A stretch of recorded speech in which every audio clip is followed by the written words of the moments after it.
Finally, we're going to be studying the Italian Renaissance. This is my favorite time period, and I hope it becomes yours too. Come on, let's take a look at what the Italians have to offer.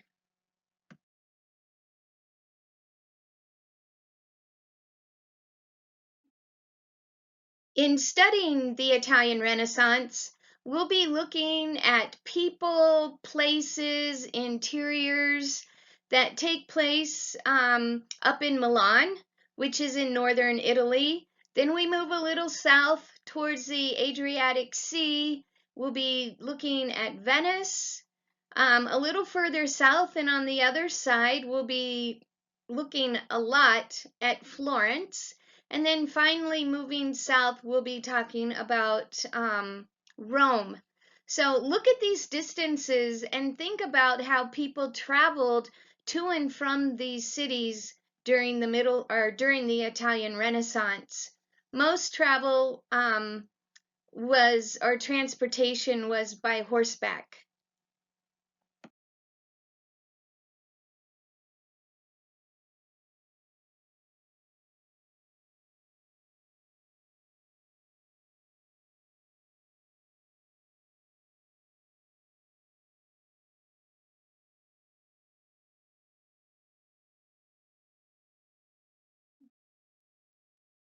In talking about the term Renaissance, we know that it implies rebirth, but the rebirth of what? What that term means is that it's a rebirth of all the classical elements that were developed during the antiquities. And we're talking about the Egyptian, the Roman, and the Greek time period. All those elements were lost during the Middle Ages. So when the Renaissance comes along and they're using classical or architectural orders like the Corinthian column, the Ionic, the Doric, when they're using the pediment, um, dental molding, these are things that have been rediscovered and they're being reused. The thing about it is that take a look at the window in this particular slide because all of these elements are being used in a different way. This slide depicts those classical elements, but in regards to a window, not a temple or not a structure. So rebirth applies to the time period in meaning that it's a rebirth of how these classical elements are being used and also being used for inspiration. So keep that in mind as we continue on.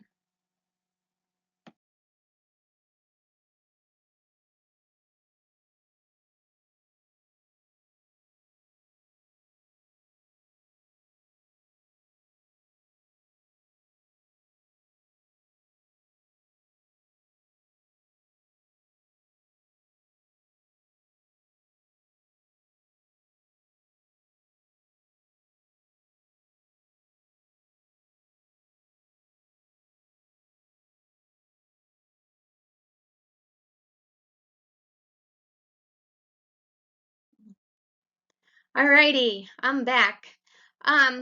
What I really want you to understand when we're talking about important contributions that come out of this Renaissance time period is this idea of patron of the arts. And what that means is when you're a patron, it means that you're a supporter. So during the Renaissance, it's really, really important to realize that the church is no longer the only patron of art. We see people like Lorenzo de' Medici buying artwork. We see Lorenzo de' Medici supporting poets, writers. So people of the community, and it's mostly higher end wealthier people, but they are starting to commission artists to create work.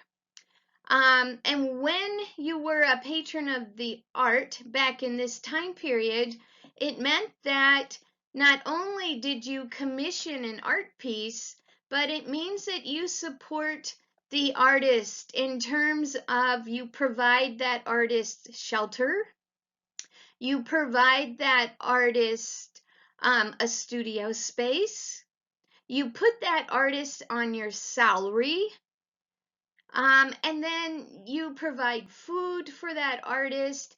And most important of all, you provide time, time to create that piece of work. So that piece of work may take a year, it may take 2 years, but time was not of the essence. Um, what really mattered is that the wealthier people were supporting the artists, scholars, writers, philosophers of this time period, and it gave them the time to do their work. And it also resulted, in terms of the arts, it resulted in one masterpiece after another, because these people weren't rushed to finish their work. They were given time, shelter, money, food. So it was a time period in which the artists, the writers, the philosophers, scholars, they all flourished. Um, and as a result, we have this time period um, that produced magnificent things. So stay tuned.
Please pay attention to the accomplishments of a gentleman by the name of Filippo Brunelleschi.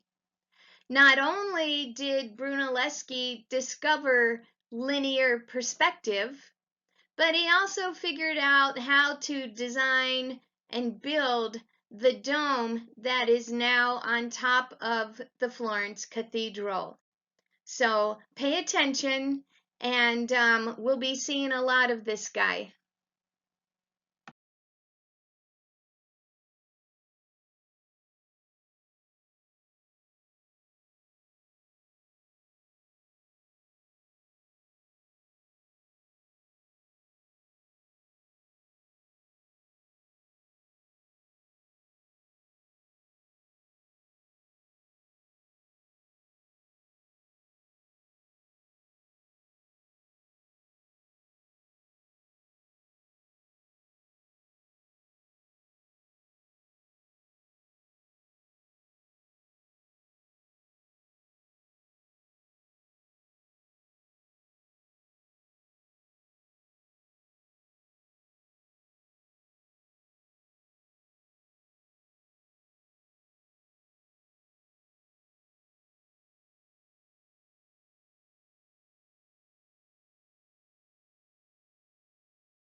In this particular slide, we're looking at the Palazzo Medici, and the term palazzo means home in Italian.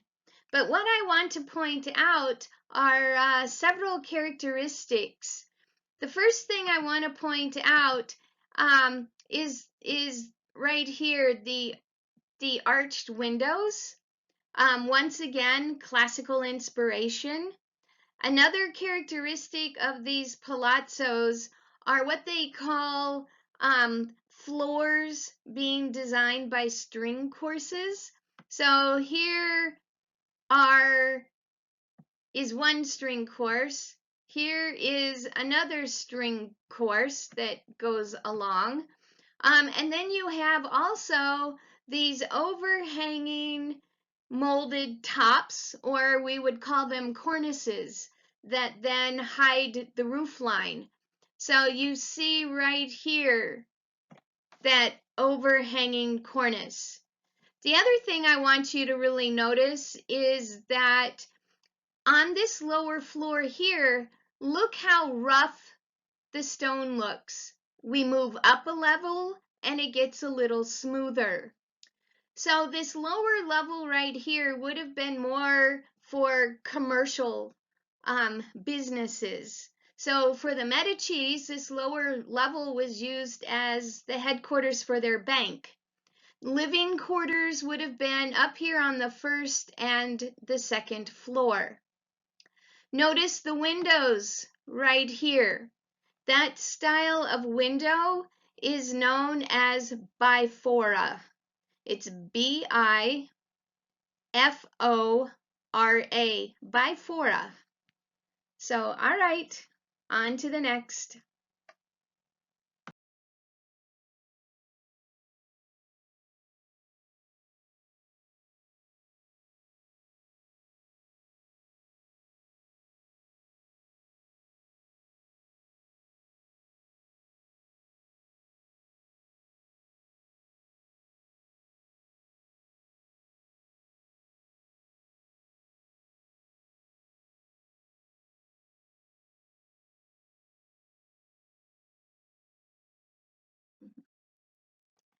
Can you imagine 15 houses had to be knocked down to build the Palazzo Strozzi? But yes, it's true. And these palazzos were massive. They're huge. Um, and one thing I want you to notice is, yes, these palazzos look defensive, and they were meant to. Prior to the Renaissance time period, these people would have been living in castles. So the Renaissance is kind of the first time that we see urban living. We see these people living in the cities. Another thing that I want you to note is that when you walk in to these palazzos, once you pass through the entrance, you enter into a huge atrium area or a courtyard area, just like what we saw down in Pompeii with the villas.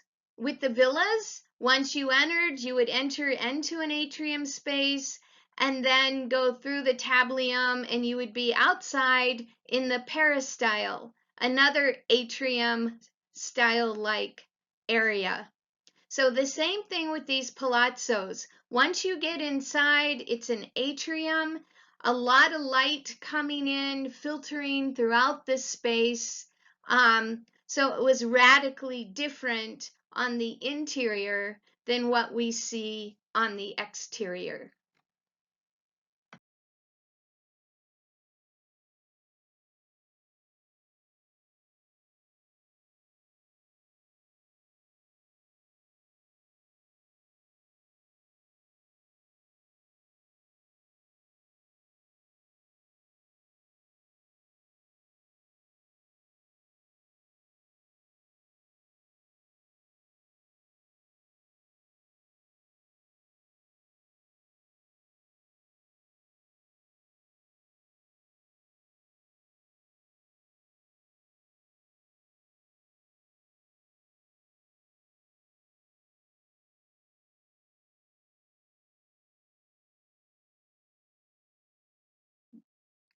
Another gentleman that you need to know is Andrea Palladio.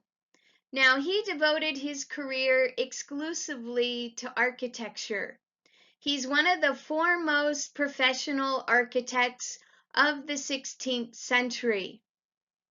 Based on a 2-year study on the architectural ruins of Rome, Palladio employed the basic language of classical architecture. The architecture was delicate and ordered. Pattern books of classical designs helped spread the Renaissance throughout Europe.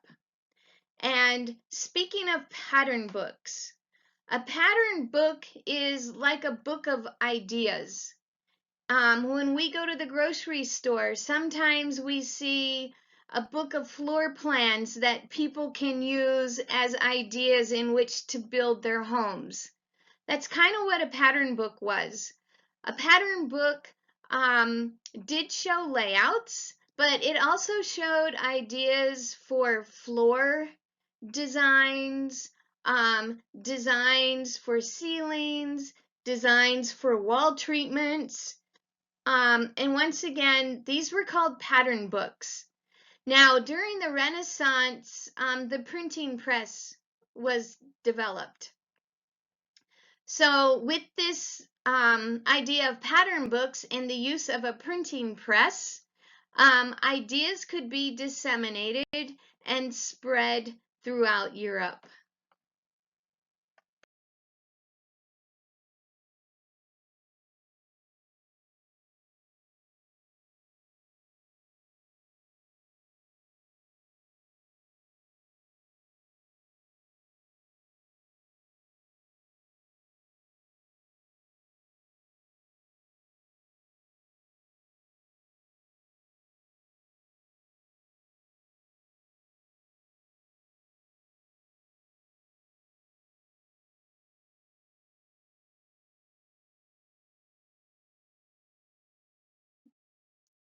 This awkward looking chair is known as a sabella.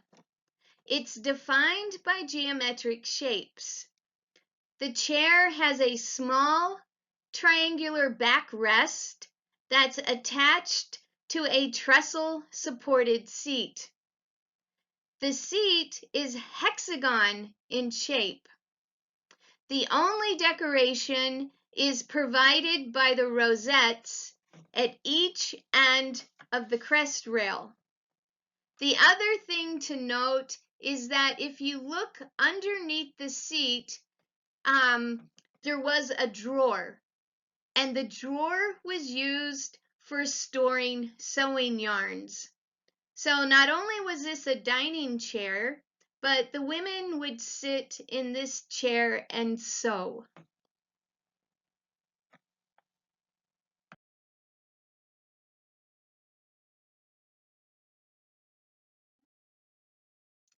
This is one of my favorite chairs. It's known as the Savonarola chair. The chair is made typically from walnut. It's all wood. It has no upholstery, and it has an X-form base with multiple staves. And the staves are needed because this is a folding chair. And to get it to fold, all you have to do is take this back and you lift it up. And once you lift up, then the chair can be folded. The other interesting thing to note with these chairs is the multiple staves. And the staves are these individual pieces of wood that comprise the arms, and then they also comprise the legs. The legs then terminate with a runner. So we've got a runner, and then take a look, we've got a lion's paw. So we're bringing back a lot of elements once again from antiquity. This is the Dante chair. Notice that it looks very similar to that of the Savonarola chair. The big difference that you need to look for is that the Dante chair does not have the multiple staves. There are no staves down here to comprise the arms, and then there's no staves down here to help comprise the legs. The legs do terminate down here with a runner. It's also known as a stretcher. And if we look at this chair right here, it does terminate with that lion's paw. So once again, we're seeing elements that are reminiscent of that classical period. Now, the Savonarola chair was my favorite. What is yours?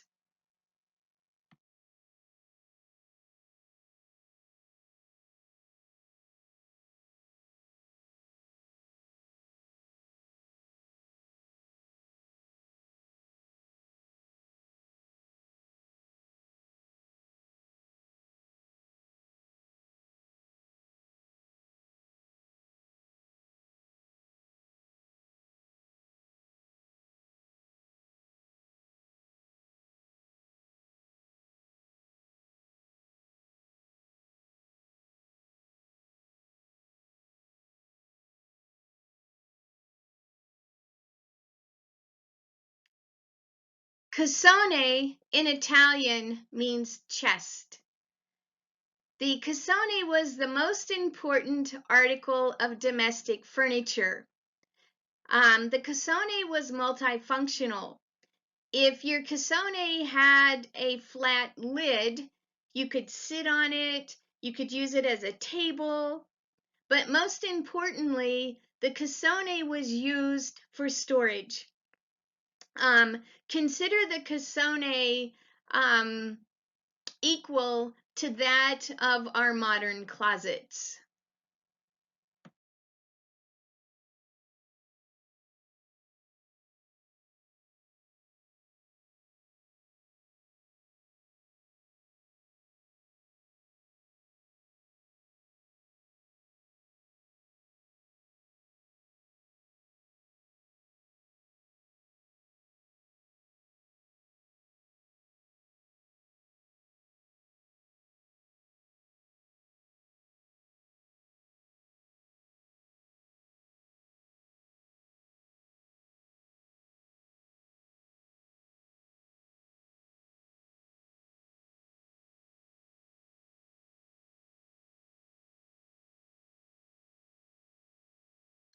During the Renaissance period, dining took place in a room used exclusively for eating.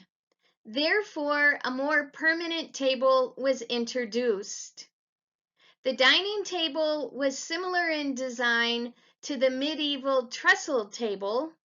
However, the long and narrow top was securely attached to its supporting framework. When the table was not in use, the seat furniture was placed against the walls. In the homes of the very wealthy, tapestries or Turkish carpets were often used as table covers.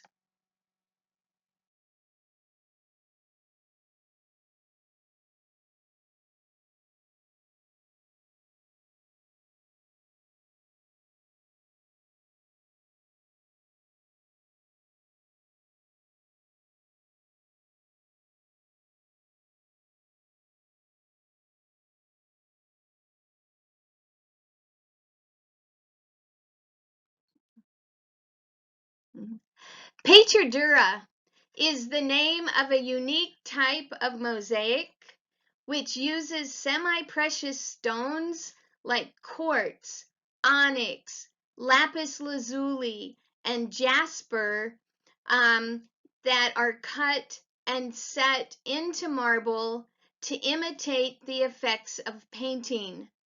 The technique was developed by the ancient Romans and revived during the Renaissance time period. So one way in identifying this technique of pietratura is to look at the design and to look at the individual pieces. If we look right here, for instance, we can see the veining of that particular material. Now, pietratura is a very expensive technique, and only the very wealthy can afford it. When you go to Italy today, you can buy jewelry boxes made of pietratura. You can order tabletops that utilize this technique as well. So just know, be on the lookout for the veining.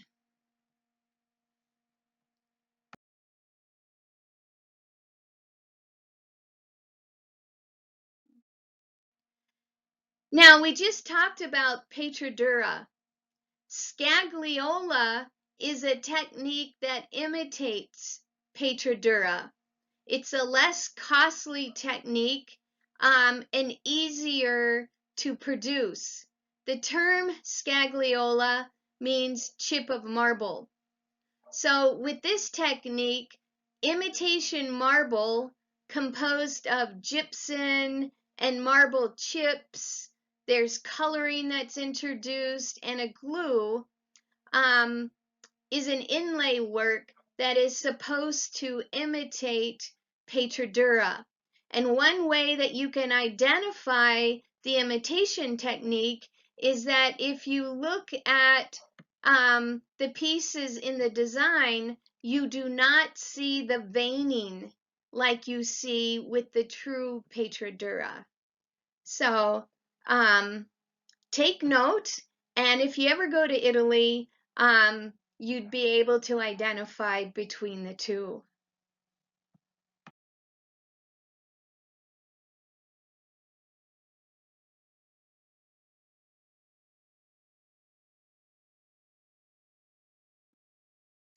One characteristic feature of Italian furniture is that the legs often terminated with lion's feet or with this lion's paw. So be on the lookout and see if you can find this particular feature.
Thanks for traveling back to the Renaissance. I hoped you enjoyed the show as much as I did. Let me know if you have any questions. On to France.